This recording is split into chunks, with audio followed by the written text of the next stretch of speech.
Hey everyone. All right, so yesterday was Martin Luther King Jr. Day, and so no live stream yesterday. Sorry about that. But today we're going to be talking about useImperativeHandle. This is something that was renamed from, oh shoot, what was it before? I can't even remember. But it's not something that you're going to be using a whole lot. If you use it, you probably shouldn't be, but I thought I'd show you how it works. And honestly, it was really hard for me to think of any real world situation where this might be useful. I'll show you one where it could possibly maybe be useful, but yeah, typically when you're doing this, you're doing it because like pretty much anytime you're going to do this is probably a hack. So just keep that in mind. I'm going to basically build this example and talk about what I'm doing as I'm going about it. So without any further ado, let's do this. So I'm going to make a function called fancy input. As I said, I'm basically doing the exact same thing as the example.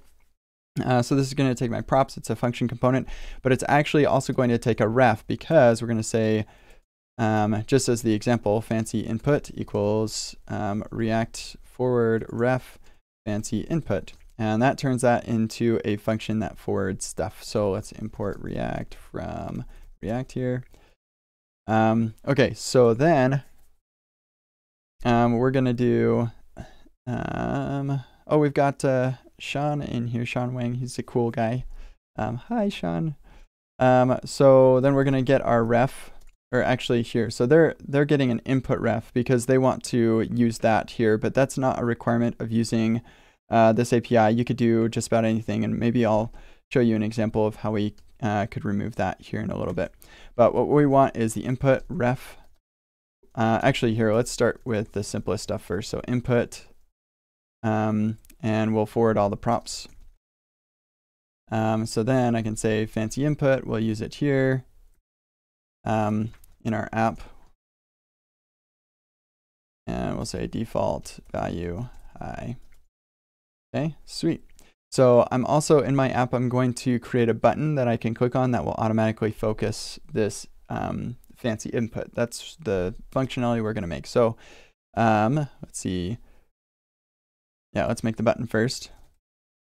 We'll, what are we? Reactive last year? We can use fragments. So we'll say button focus input. Okay. And then on click, what are we going to do? Okay, we'll call focus input. Let's define that up here. What is that going to do? We need to get access to this fancy input somehow. So typically, if this were a regular input, what we would do is we'd say ref equals input ref, or we'll call this fancy input ref to differentiate it. So fancy input ref equals react.create ref, or actually, sorry, use ref. And then in here, we'll say focus input will be fancy input ref.current.focus. Okay, cool. So that is how we're gonna rock and roll there. Now we just need to actually utilize the ref that we're getting passed from forward ref. So yeah, this is silly. All that ESLint nonsense. Okay, so let's utilize that ref. One thing that we could do is we just say ref equals ref. That actually solves the entire problem. Ta-da! But we want to do something fancy, like maybe we want to log every time somebody wants to focus on, I don't know, this is something silly, but or maybe we only want to allow you to focus, or to focus by like imperatively this way under certain circumstances or something that only we know. I don't know. Like I said, this is a pretty, like, you won't typically do this. So what we're going to do is we'll say React use imperative, oh, what is it called? Imperative handle.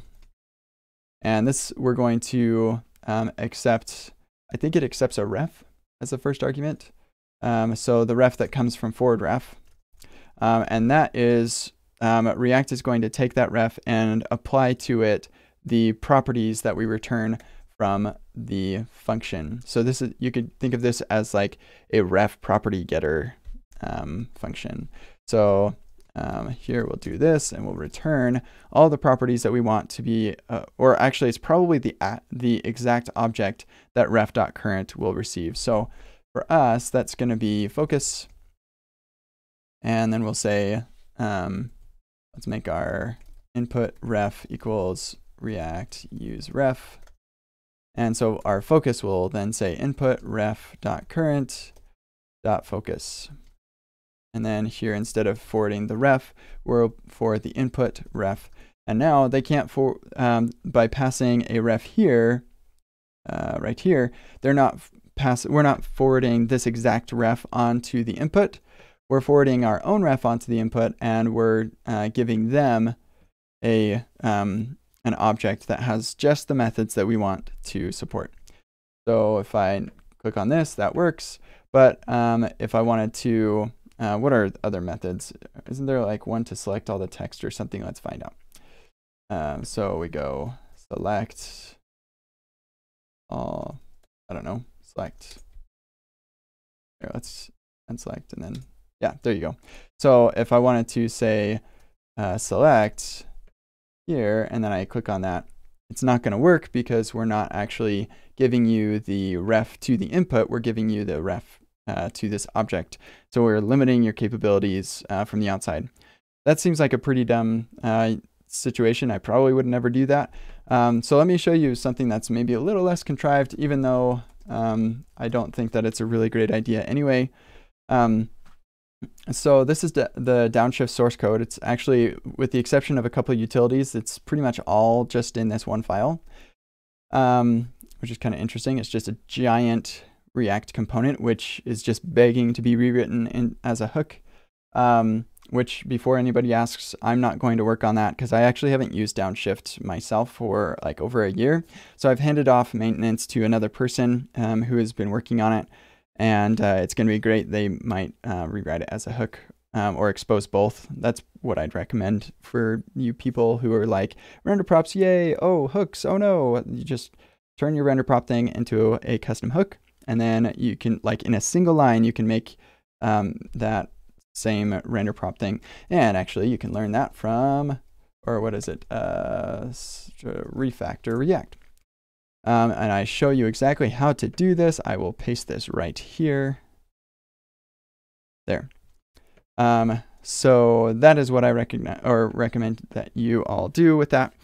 So anyway, how would this be useful here? So the thing is that you can pass anything back in here. So you could do some like other imperative things here. Like here we have some count and set count or something, and then this is react.useState, right? And that starts at 3. So you could say update count, and this could accept a number, and then we could say set count num, right? So you could do anything you want to right in what you're passing back here. So in downshift, like today, some people downshift does a pretty good job of exposing a lot of things for you that allow you to have a lot of flexibility. But there are some things that downshift does that it doesn't expose things for. And so what some people will do is they'll extend downshift and then override those methods. Results in a fair amount of duplication and stuff, but at least it works. So one thing that you could do is provide a ref to downshift, and you'll get the downshift instance. We don't have to change anything. We don't have to use hooks or whatever. So this is same concept, just applied to a class. But then you can call some imperative methods. Like here we have this item count, which is pretty important for when the user hits the down arrow key or the up arrow key or something. It needs to know, do I need to loop around to the bottom of the list, or what's the next highlighted index, basically. So yeah, it can be changed asynchronously from within downshift. So like if you render downshift and then in here as they're typing, you're going to load asynchronously some new items. Being able to manually update the item count can be useful. Pretty complicated. I'm not going to get too far into it, but we have a set item count here, and we actually do expose that to you, but you could potentially call this from outside of downshift. So the component that's rendering downshift could add a ref to downshift, and then you could say, downshift.current.set item count, and then set that item count. Or pretty much any of these methods, actually, like get item node from index or scroll highlighted item into view. You could imperatively call all of these things yourself. And so like I could see that being potentially useful by using that as a ref. I don't know. Yeah, I mostly just wanted to show you how to use this, and then you can come up with situations where it could be useful. Again, just recognize that when you use the useImperativeHandle or a ref on a class component, you're probably doing something you shouldn't be. And so just be really well aware of what it is that you're actually doing. Okay, so with that as kind of a useless video for you, I'm gonna go ahead and look and see what questions everybody has. So, let's see, it's pretty hard to like, the app that I'm using to be able to share my keyboard and mouse with the PC over here is pretty good, but it also is not all that great. So it's a little hard to control. Okay, so maybe I should, yeah, there we go. Somebody wants me to do a video on Git branch workflow.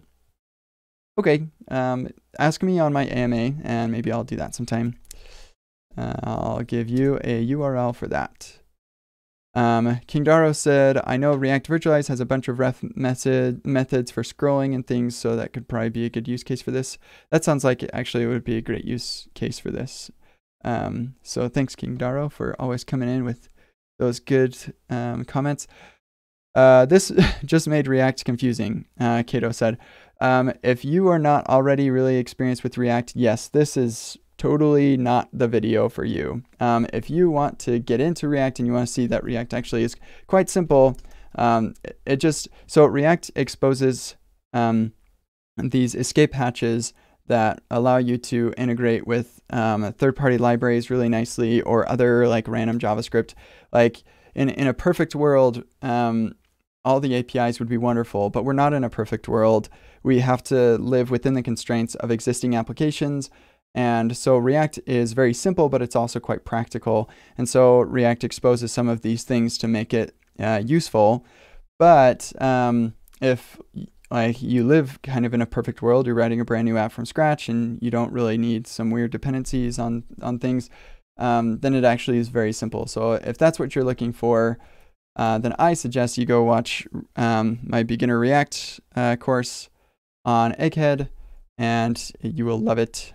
And I'll just whoops. Sorry, I am kcd.im beginner React, and you can go watch that and see, oh, React actually is pretty simple.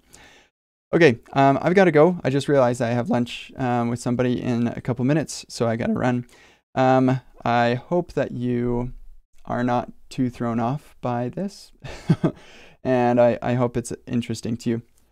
I'll go ahead and I'll paste this in the chat too, so you can go play around with that if you want to. So enjoy, and yeah, have a wonderful day. We'll see you all tomorrow. Bye.